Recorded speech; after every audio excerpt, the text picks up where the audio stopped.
Hello and welcome to Sean White's Solar and Energy Storage Podcast.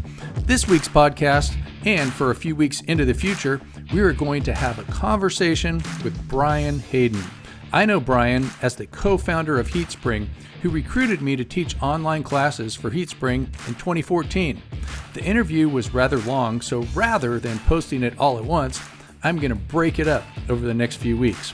What we have here this week is the talk that we recorded of our conversation before we dived into my interview of Brian, which is actually the tables turned and Brian interviewing me. How about that? Brian and Heatspring have been a pleasure to work with.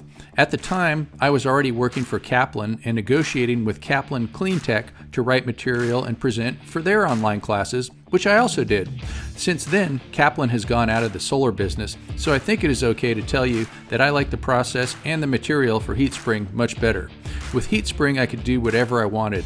I did not have a formula that seemed to get in the way of the flow of knowledge, and I could update videos as I went. With Kaplan, there was a fancy studio and a green screen, and I recorded everything over a period of a few weeks.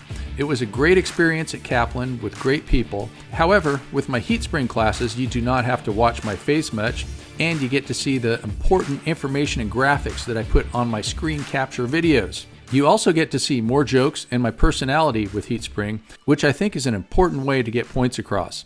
Another thing about my Heatspring classes is that I am constantly updating the videos, and I think most importantly, I'm available every day to answer questions and do answer questions every day.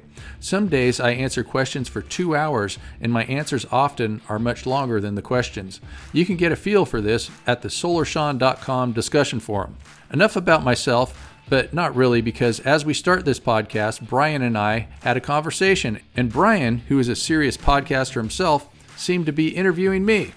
I have decided to put this together in the chronological order that we recorded. So let's listen to Brian interview me a bit before I interview Brian. Brian's podcast, by the way, is called Finding Your Venture. It could be found at findingyourventure.com. His podcast may be relevant to many of you ambitious people out there, since his podcast is about entrepreneurship, and you will learn later in this podcast, Brian teaches an entrepreneurship course at the University of Michigan Center for Entrepreneurship. That's the famous university that makes the shirts and hats that say Go Blue. Let's get on with our conversation. So to start off here, we are talking about making a podcast, and we're talking about editing the podcast. And there's a lot of time that goes into editing podcasts and my courses. Yeah, anytime I've done anything, I redo it 5 times, and I think that's totally normal. I noticed on some of my classes, like especially this material with Bill Brooks, man, I'm spending 2 days on 15 minutes sometimes. Yeah, wow. That's so cool. I haven't met Bill. I've heard a lot about him. How did you guys connect? I mean, I imagine you bump into each other all the time, but how did you decide to start working together? He's been teaching classes for like 30-something years. So I started off taking his classes, and then I started teaching my own classes, and I was kind of being an entrepreneur and had a friend, Desi, and we were doing some of our own classes. And then we invited Bill to come in and teach with me. I think that's kind of how that started. And then he taught with me for a few classes. I was teaching at SPI, that's the big Solar Power International event. Mm-hmm. And then Bill stuck his head in the door, and I said, hey, what do you think about this? And he's like, well, I did write it. And this was in Orlando in 2012. And so he stuck his head in the door and he's like, yeah, I wrote that. And then the next year I invited him to do it with me. He was into sailing too, and I have a sailboat. And so we share a sailboat now.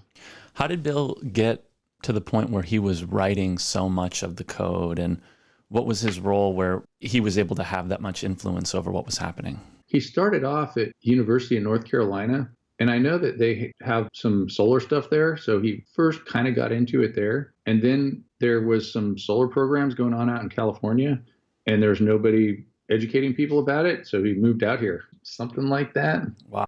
He'd be a better one to ask about it. I know I have asked him about it, but I'm just a little bit unclear. To quote something somebody said years ago. Yeah. That could be a future episode of the podcast. Yeah, that'd be great. Yeah. And so then the way that I work it out with Bill, we own a sailboat together, And I was making the payments, and I was like, how about throwing in a day a year for the boat? And then I'll just have all this material, and I could put it on podcasts, and I could put it on Heatspring. And he's like, sure. So That's cool. I love that. Where is your sailboat? Where do you sail? it's in Pier 39, which is at Fisherman's Wharf in San Francisco, right by the Golden Gate Bridge. We used to have it out in Berkeley, and we were just always beating against the wind every time. It was closer for us to get to, but just you go out there to go sailing and you want to go to the Golden Gate Bridge and it's a full day affair. And now a Golden Gate Bridge trip is 2 hours. Did you grow up sailing?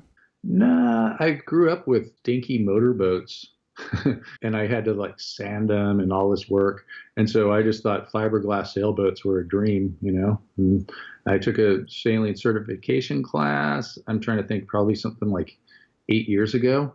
And then I went shopping for a sailboat for about a year, and I ended up with the Ranger 33, which is a 1970s piece of classic plastic, they call it. And it's a nice low maintenance boat. You still ever think about someday, living on a boat for a little while? Yeah. So like when you first called me to be an instructor for Heatspring, it was not as long after I got the boat. And I was like, can I live on my sailboat and just do these classes and travel around the world? And you said yes. And I said, okay, I'll teach these classes for you.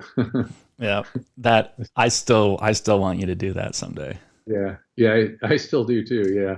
And then, life kind of gets in the way, and it's kind of funny, even with all this coronavirus stuff going on, I end up busy as can be doing stuff. So it doesn't seem like there's that free time thing going on yet.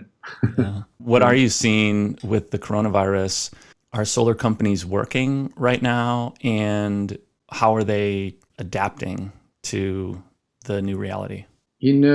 Here in the Bay Area, we're a little bit more strict than a lot of people. So I'm pretty sure you're not supposed to be doing solar unless maybe it's on some kind of off-grid hospital or something like that. But I have a feeling that people might be doing some stuff that they can get away with. Even where I live, just on the street, you're not supposed to be doing gardening, but everybody's gardener seems to be out. I have a good friend that lives near you in Michigan. He's doing stuff there, and I'm not sure if he's supposed to or how much, to what degree, but I think people are still working when they're not supposed to a degree. But the larger companies, I'm pretty sure they can't get away with stuff like that. And so a lot of places are not supposed to be working right now. Yeah, we both know that we've seen more interest in group training as a result. I think a lot of people are using the time to learn.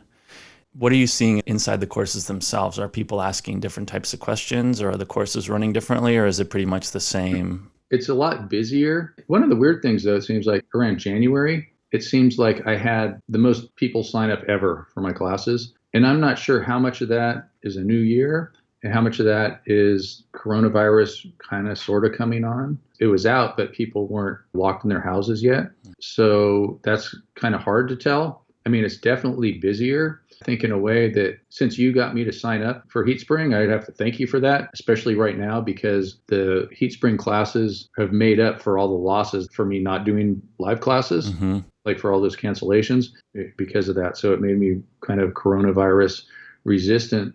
Another thing, though, too, with even economies going down, I mean, I know there was a lot of rumors about, oh, yeah, it's time for a recession and all that before this coronavirus came on. It's, we're overdue for a recession. You hear all that stuff. But during the recession that we had the last time, it was like a boom for solar training. And I think one of the things that happens is when there's not a recession, it's real easy to get a job. And when it's not real easy to get a job, people want to get trained so that they can get the job that people would be fighting over. Yeah, I definitely observe that same phenomena. However, I will say there is a limit. There has to be a job to go get, and there has to be work to go win. And so in the absence of any light at the end of the tunnel, then it's real easy to not learn and not get educated. And so I think there are limits to that phenomenon that you're describing. But I agree, when you have to get creative about where you're going to find your job or where you're going to go find your work, you have to innovate. And there is sort of that thing that happens. Yeah. Another thing, though, too, that a lot of my business has come from over the past, not as much with our online training, has been workforce development for people that don't have a job anyway, even in a good economy. And that should be picking up, I think. I mean, I guess it does depend on where they funnel the money. That's one of the things I've kind of been watching with all this. Is the last time was 2008. And at first we had Bush presidency, and then we had Obama. And so both of them were distributing some of the money. But even there, the biggest thing that helped us the most in this renewable energy industry was the ITC, the 30% investment tax credit. And before Obama even got in, Bush renewed it for 8 years, which really surprised everybody. And so I'm just kind of hoping for something like that to happen again. Yeah.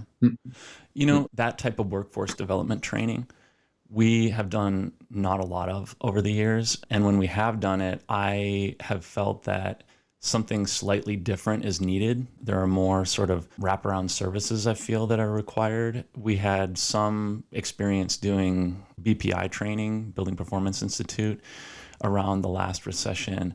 And the courses we were running for professionals who are in the field and who have degrees, they just weren't suited for the audience that we got when we were doing the workforce development training. The folks in those courses were plenty smart. They just didn't have some of the foundational stuff. And I felt that the courses we were offering them weren't serving their needs.